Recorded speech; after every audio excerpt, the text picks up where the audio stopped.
selamat datang di Suara Keadilan. Dan di sini kita akan bahas isu-isu hak manusia dari berbagai penjuru dunia. Saya Ivan dan bersama teman-teman saya hari ini kita akan bahas topik yang sangat penting namun sering kali luput dari perhatian, yaitu perbudakan modern dan bagaimana Perserikatan Bangsa-Bangsa atau PBB berperan dalam mengatasinya. Perbudakan mungkin terdengar seperti istilah dari masa lalu, tapi kenyataannya lebih dari 50 juta orang di seluruh dunia masih hidup dalam kondisi yang bisa dikategorikan sebagai perbudakan modern.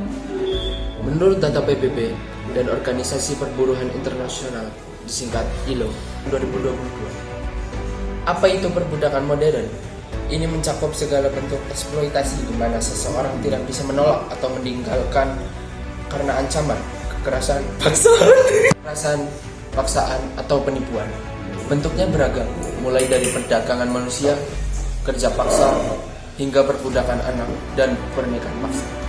Salah satu kasus besar yang pernah ditangani PBB adalah krisis di Libya pasca kejatuhan rejim Gaddafi pada tahun 2017. Dunia dikejutkan oleh video yang dirilis CNN yang menunjukkan adanya lelang budak migran Afrika secara terbuka. Orang-orang dijual sebagai buruh sederhana kurang dari $400. PBB merespon dengan cepat. Antonio Guterres, Sekretaris Jenderal PBB saat itu, menyatakan keterkejutan dan menyerukan penyelidikan menyeluruh melalui misi UNSMIL, United Nations Support Mission in Libya. PBB bekerja sama dengan organisasi non-lokal untuk menyelamatkan para korban dan menekankan pemerintah Libya agar segera bertindak. PBB juga aktif menangani kerja paksa di sektor industri di banyak negara asing dan Timur Tengah. Lainnya dipaksa bekerja dalam kondisi tidak manusiawi di Qatar, misalnya menjelengkan Piala Dunia 2022.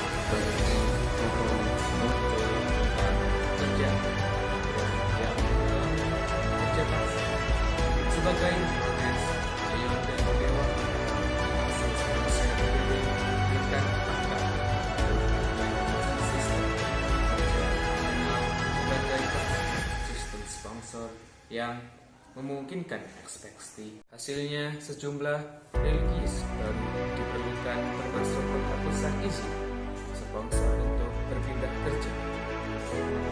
Tapi tentu saja, perjuangan masih belum selesai. Di banyak tempat, perbudakan modern masih menjadi bagian dari rantai pasokan global, dari produk pakaian hingga elektronik yang kita gunakan sehari-hari. PBB merancang berbagai konvensi internasional seperti Protokol to the Forced Labor Convention 2014 dan mendukung negara-negara dalam membangun kebijakan perlindungan yang lebih kuat.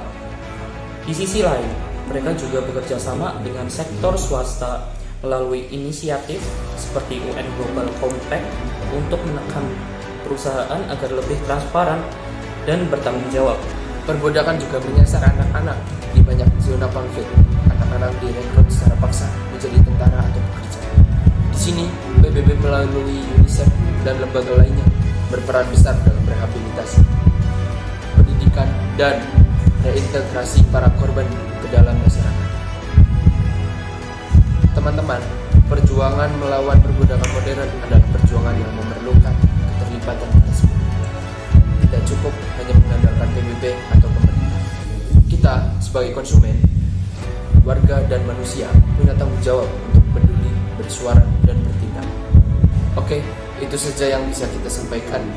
Terima kasih sudah menyimak pembahasan ini dan jangan lupa, keadilan bukan untuk segelintir, tapi untuk semua.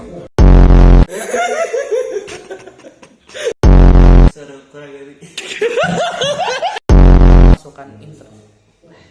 Ulang-ulang. Laporan muncul. Halo semuanya.